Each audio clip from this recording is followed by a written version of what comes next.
UPA सरकार का वो घोटालों वाला दौर तो याद होगा आपको। साल 2004 में अटल बिहारी सरकार गई और केंद्र में आई थी कांग्रेस के नेतृत्व वाली यूपीए गठबंधन की सरकार, जिसमें एक से बढ़कर एक घोटाले हुए जो कि देश के ही नहीं बल्कि विदेशों की भी सुर्खियां बने। उन्हीं में से एक झारखंड का ऐसा घोटाला भी था जिसने सियासी गलियारों में तहलका मचा दिया। घोटाला भी ऐसा जिसमें सीबीआई ने पूर्व प्रधानमंत्री मनमोहन सिंह को आरोपी बनाया था। झारखंड के पूर्व मुख्यमंत्री मधु कोड़ा को 3 साल की सजा हुई और उनके चुनाव लड़ने के इरादों पर पानी फिर गया। ये था अब तक का हुआ देश का सबसे बड़ा कोयला घोटाला, जो आगे चलकर केंद्र से कांग्रेस की विदाई की वजह बन गया। यहां तक कि इस घोटाले की सुनवाई के दौरान सुप्रीम कोर्ट ने सीबीआई को पिंजरे में बंद तोता कह डाला था। नमस्कार दोस्तों, आप देख रहे हैं श्रेष्ठ भारत, आपके साथ मैं हूं गायत्री। दिल्ली का कॉमनवेल्थ गेम्स घोटाला, हरियाणा का जमीन घोटाला या फिर झारखंड का कोयला घोटाला। देश में एक वक्त ऐसा भी आया था जब घोटालों की जैसे सीरीज चल रही थी। आए दिन एक के बाद एक महा घोटालों का भंडाफोड़ हो रहा था। जांच एजेंसियां फुल एक्शन मोड में थी और विपक्ष में बैठी बीजेपी ने त्राहिमाम मचा रखा था। उसी दौरान 22 मार्च 2012 को देश के सरकारी खातों का हिसाब किताब रखने वाली संस्था सीएजी ने एक रिपोर्ट जारी की। 110 पन्नों की रिपोर्ट में सीएजी ने बताया कि 2004 से 2009 के बीच कोयला खदानों के आवंटन में अनियमितता बरती गई है और बिना नीलामी किए ही खदानों का आवंटन किया गया है। इस पूरे लेन देन से सरकार को 10.7 लाख करोड़ रुपए की चपत लगने की खबरें भी खूब उछली थी। उस रिपोर्ट में सीएजी ने अंडरवियर बनाने वाली कंपनी से लेकर गुटखा बनाने वाली जैसी करीब 100 से ज्यादा कंपनियों का जिक्र किया था। रिपोर्ट का खुलासा होते ही देश में तहलका मच गया। मीडिया में इसे देश का सबसे बड़ा घोटाला बताया गया और इससे समूचे विपक्ष को सरकार को घेरने का एक और मौका मिल गया। दरअसल 2006 से लेकर साल 2009 के बीच कोयला मंत्रालय प्रधानमंत्री के पास था। इसी वजह से बीजेपी ने इस मामले में सीधे प्रधानमंत्री मनमोहन सिंह को लपेटा और उनसे इस्तीफे की मांग कर डाली। बीजेपी सांसद प्रकाश जावड़ेकर ने प्रेस कॉन्फ्रेंस बुलाई और कहा कि ये लूट की सरकार है, ये सबसे बड़ा घोटाला है। 2006 से 2009 के बीच अंधाधुंध कोयला खदानें बांटी गई। ये 10 लाख करोड़ रुपए से भी ज्यादा का घोटाला और प्रधानमंत्री को इसकी नैतिक जिम्मेदारी लेते हुए अपना इस्तीफा देना चाहिए। वहीं बीजेपी नेता राजनाथ सिंह ने भी कांग्रेस पर हमला किया और उन्होंने कहा कि आजादी के बाद पहली बार किसी सरकार पर इतने गंभीर आरोप लगे हैं। भ्रष्टाचार के कारण स्थिति बद से बदतर हो गई है। प्रधानमंत्री, आप स्वयं आत्मनिरीक्षण करें कि क्या करना चाहिए। यदि आप ईमानदारी से आत्मनिरीक्षण करेंगे तो इस्तीफे के अलावा कोई विकल्प नहीं बचेगा। दोस्तों, आपको बता दें कि ये वो वक्त था जब देश में अन्ना आंदोलन की गूंज थी और ये आंदोलन केंद्र सरकार के लिए मुसीबत का सबब बन गया था। अन्ना हजारे, अरविंद केजरीवाल और प्रशांत भूषण चिल्ला चिल्ला कर रोजाना सरकार पर करप्शन के आरोप मढ़ रहे थे। ऐसे में सीएजी की रिपोर्ट ने आग में घी डालने का काम किया। तब अरविंद केजरीवाल ने कहा था कि प्रधानमंत्री को सीएजी रिपोर्ट माननी चाहिए। ये एक संवैधानिक संस्था है। बिना किसी जांच के प्रधानमंत्री अपने सभी मंत्रियों का बचाव कर रहे हैं, जो कि दुर्भाग्यपूर्ण है। 2006 से 9 तक मनमोहन सिंह प्रधानमंत्री होने के साथ साथ कोयला मंत्री भी रहे हैं। उन पर आरोप है कि उन्होंने बिना टेंडर निकाले कोयला खदानें औने पौने दामों पर बेची है। तब कोयला सेक्रेटरी पीसी पारेख ने बार बार लिखा कि बिना नीलामी के खदानें नहीं बांटनी चाहिए, लेकिन सरकार ने अंडरवियर बनाने वाली, गुटखा बनाने वाली और कैसेट बनाने वाली कंपनियों को ये खदानें दी। कई कंपनियां ऐसी भी थी जिन्होंने सरकार से कोयला खदान खरीदते ही उन्हें दूसरों को बेचना शुरू कर दिया। भ्रष्टाचार तो हुआ है। आखिर इन कंपनियों का प्रधानमंत्री से क्या रिश्ता था? आखिर कहां गया इतना पैसा और कांग्रेस के पास गया या किसी और ने कमाया? इसकी जांच तो होनी चाहिए। अब मनमोहन सिंह पर बीजेपी और अन्ना टीम ने आरोप लगाए तो उन्होंने भी पलटकर जवाब दिया कि अगर उन पर लगे आरोप सही साबित हुए तो वो राजनीति से संन्यास ले लेंगे।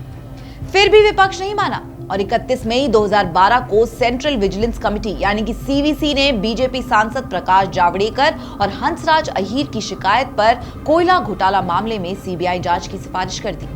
सीवीसी वही संस्था है जो केंद्रीय एजेंसियों की मॉनिटरिंग करती है।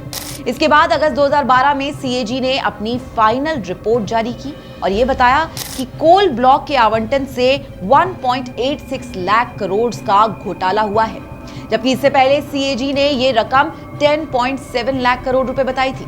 जवाब में प्रधानमंत्री मनमोहन सिंह ने कहा कि सीएजी की रिपोर्ट में कई खामियां हैं और कांग्रेस नेता मनीष तिवारी ने सीएजी और बीजेपी के रिश्तों पर सवाल खड़े करते हुए ये भी पूछा कि इन दोनों के बीच तो तालमेल है, क्या ये महज संयोग है या इसके पीछे कुछ और है।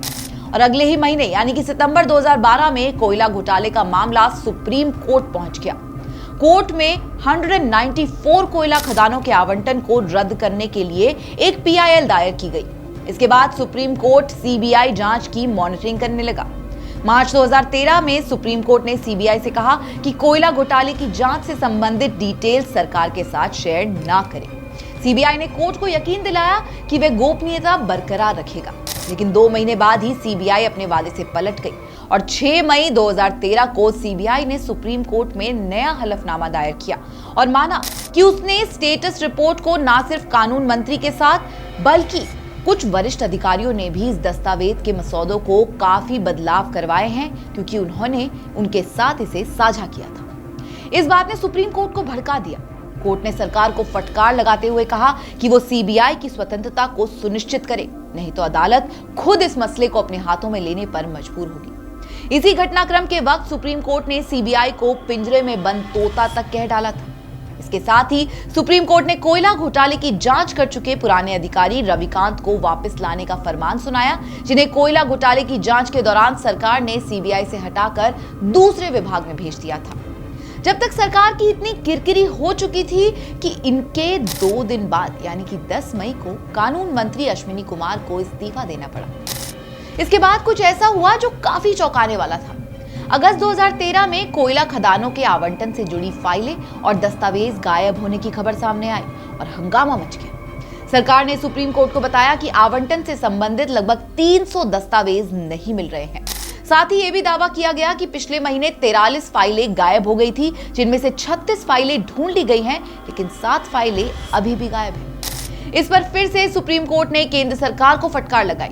सितंबर 2013 में प्रधानमंत्री मनमोहन सिंह ने राज्यसभा में कहा कि सरकार कुछ नहीं छिपा रही है, अगर किसी ने फाइलें गायब की है तो उसे सजा जरूर मिलेगी। 1 साल और गुजरा और लोकसभा चुनाव की तारीखों का ऐलान हो चुका था। 27 मार्च 2014 का दिन था और जगह झारखंड का लोहरदगा लोकसभा क्षेत्र। बीजेपी की तरफ से प्रधानमंत्री पद के उम्मीदवार नरेंद्र मोदी ने कहा कि देश के कुछ दल के नेता और कुछ सरकारों के लिए कोयला खदानें भ्रष्टाचार का अवसर बन गई है। ये लोग कोयले को भी चुरा ले गए। ऐसे नेताओं से आपकी बर्बादी हुई है। हालांकि उस वक्त मोदी ने साफ तौर पर किसी का नाम नहीं लिया, लेकिन उसका असर ऐसा हुआ कि 2014 लोकसभा चुनाव में कांग्रेस ने सत्ता गंवा दी और महज 44 सीटों पर सिमट गई। मोदी लहर के चलते पहली बार बीजेपी की पूर्ण बहुमत की सरकार बनी और नरेंद्र मोदी पहली बार देश के प्रधानमंत्री बने। जुलाई 2014 में सुप्रीम कोर्ट ने कोयला घोटाले मामले में जांच के लिए अलग से स्पेशल सीबीआई कोर्ट बनाने का फैसला किया। 24 सितंबर को सुप्रीम कोर्ट ने 214 कोल ब्लॉक के आवंटन को रद्द कर दिया, जिसके बाद लोकसभा में कोल ब्लॉक आवंटित करने के लिए नया बिल पेश किया गया। उसी साल नवंबर में झारखंड में विधानसभा चुनाव का ऐलान हुआ तो प्रधानमंत्री मोदी फिर से रैली करने पहुंचे और कोयला घोटाले को फिर से मुद्दा बनाया। पीएम ने कहा कि अब मैं झारखंड का कोयला और नहीं लूटने दूंगा। हमारी सरकार ने ऐसी नीतियां बनाई हैं जिनसे कोयले की लूट नहीं हो सकेगी। 17 दिसंबर 2014 को स्पेशल कोर्ट ने सीबीआई को मनमोहन सिंह का बयान दर्ज करने का आदेश दिया और करीब 1 महीना बाद यानी कि 20 जनवरी 2015 को सीबीआई ने मनमोहन सिंह का बयान रिकॉर्ड किया। 11 मार्च 2015 को सीबीआई की विशेष अदालत ने पूर्व प्रधानमंत्री मनमोहन सिंह को बतौर अभियुक्त समन भेजा। सीबीआई ने 8 अप्रैल को उन्हें कोर्ट में हाजिर होने के लिए कहा। इस खबर ने राजनीतिक गलियारों में तहलका मचा दिया। तब बीजेपी के प्रकाश जावड़ेकर ने बड़ा बयान देते हुए कहा कि मनमोहन सिंह को कांग्रेस के पाप की कीमत चुकानी पड़ रही है। अप्रैल में ही सीबीआई ने विशेष अदालत में बिजनेसमैन नवीन जिंदल और झारखंड के पूर्व मुख्यमंत्री मधु कोड़ा सहित 15 लोगों के खिलाफ चार्जशीट दाखिल की, जिसमें कोयला सचिव एचसी गुप्ता और 5 कंपनियों को शामिल किया गया। स्पेशल कोर्ट के जज भरत पराशर ने सभी को 22 मई तक पेश होने के आदेश दिए। मधु कोड़ा 2006 से 8 के बीच में झारखंड के मुख्यमंत्री रहे थे। जब सीबीआई ने उन्हें कोयला घोटाले में आरोपी बनाया तब वो करप्शन के दूसरे मामलों में जेल जा चुके थे। सीबीआई ने कोड़ा पर आरोप लगाया कि उन्होंने कोयला खदानों को आवंटित करने के लिए घूस ली है। एक मीडिया रिपोर्ट में यहां तक दावा किया गया कि कोड़ा ने एक एमओयू साइन करने के लिए 2 करोड़ से 20 करोड़ तक की घूस ली थी और वो सारा पैसा हवाला के जरिए उन्हें दिया गया था। सितंबर 2015 में मधु कोड़ा ने स्पेशल कोर्ट से कहा कि अगर खदानों के आवंटन में साजिश हुई है तो पूर्व प्रधानमंत्री मनमोहन सिंह भी उसका हिस्सा है। वो ये नहीं कह सकते कि उनको अंधेरे में रखकर आवंटन किया गया था। पीएम को सब कुछ पता था, लेकिन फिर भी 28 सितंबर 2015 को सीबीआई ने कोल ब्लॉक आवंटन मामले में पूर्व प्रधानमंत्री मनमोहन सिंह को क्लीन चिट दे दी। जांच एजेंसी ने विशेष अदालत से कहा कि इस बात के कोई सबूत नहीं है कि पूर्व पीएम ने नवीन जिंदल समूह की कंपनियों को कोयला ब्लॉक के आवंटन की किसी साजिश का वो हिस्सा बने। विशेष अदालत ने कोड़ा के साथ साथ पूर्व कोयला सचिव एचसी गुप्ता, झारखंड के तत्कालीन मुख्य सचिव एके बसु को भी आपराधिक साजिश और धोखाधड़ी का दोषी बताया। 16 दिसंबर को कोर्ट ने कोयला घोटाला मामले में मधु कोड़ा सहित 4 लोगों पर 25 लाख रुपए का जुर्माना लगाया और 3 साल की जेल की सजा सुनाई। मधु कोड़ा के दोषी करार दिए जाने के बाद बीजेपी प्रवक्ता संबित पात्रा ने बयान दिया कि ये पूरे कांग्रेस पार्टी को कटघरे में खड़ा करने के बराबर है। इससे साबित होता है कि कैसे कांग्रेस ने पूरे झारखंड में गरीबों की जेब काटने का काम किया है। इसके बाद मधु कोड़ा ने विशेष अदालत के फैसले को दिल्ली हाई कोर्ट में चैलेंज किया। हाई कोर्ट ने कोड़ा को जमानत दे दी और फाइन पर रोक लगा दी, लेकिन सजा पर रोक नहीं लगाई। इसी के साथ कोड़ा चुनाव लड़ने के लिए अयोग्य घोषित हो गए। वक्त तेजी से गुजरा। दूसरी बार 2019 में भी मोदी सरकार बनी। अब 2024 के लोकसभा चुनाव की बारी थी, तो उससे पहले ही 31 अगस्त 2024 में मधु कोड़ा भी बीजेपी में शामिल हो गए। 15 सितंबर 2024 को प्रधानमंत्री मोदी की झारखंड के जमशेदपुर में परिवर्तन बाहर रैली हुई, जिसे मंच पर प्रधानमंत्री मोदी के साथ पूर्व सीएम मधु कोड़ा और उनकी पत्नी गीता कोड़ा भी मौजूद थे। अब जब वक्त झारखंड विधानसभा चुनाव का है, तो अक्टूबर 2024 मधु कोड़ा ने फिर से दिल्ली हाई कोर्ट में चुनाव लड़ने के लिए याचिका लगाई, लेकिन कोर्ट ने सजा पर रोक लगाने से इनकार कर दिया। इसके बाद कोड़ा ने सुप्रीम कोर्ट का दरवाजा खटखटाया और याचिका फिर लगाई, लेकिन यहां से भी मधु कोड़ा को निराशा ही हाथ लगी। हालांकि झारखंड के एक वरिष्ठ पत्रकार की माने तो जिस कोयला घोटाले ने देश की राजनीति बदली थी, उसका झारखंड में कोई खास असर था, क्योंकि मधु कोड़ा पहले से ही कई मामलों में फंस चुके थे। उन पर भ्रष्टाचार के आरोप पहले भी लगे थे, वो जेल पहले भी जा चुके थे। लेकिन यहाँ एक सवाल ये उठता है कि कोयला घोटाले में दोषी होने के बाद भी बीजेपी मधु कोड़ा को साथ लेकर क्यों चल रही है। इस सवाल के जवाब में वरिष्ठ पत्रकार बताते हैं कि मधु कोड़ा आदिवासी है। वो पश्चिम सिंहभूम से आते हैं और जहां उनका अच्छा खासा प्रभाव भी है। पश्चिम सिंहभूम में 5 सीटें और पूर्व सिंहभूम में 6 सीटें हैं। 2019 में यहाँ बीजेपी खाता तक नहीं खोल पाई थी, इसलिए अब पार्टी को लगता है कि कोड़ा के पार्टी में आने से शायद उसका फायदा हो जाए और कुछ सीटें निकल आए। खैर, आपको क्या लगता है कि झारखंड विधानसभा चुनाव से पहले मधु कोड़ा के बीजेपी में आने से पार्टी का कोई फायदा होगा, या फिर कोयला घोटाले का महाकांड अब बीजेपी के गले की फांस बन जाएगा? अपनी राय हमें कमेंट्स के जरिए जरूर बताएं और देखते रहे श्रेष्ठ भारत। नमस्कार। श्रेष्ठ भारत पर खबरों से जुड़े रहने के लिए चैनल को सब्सक्राइब और लाइक करें, बेल आइकन दबाएं और देखते रहें श्रेष्ठ भारत।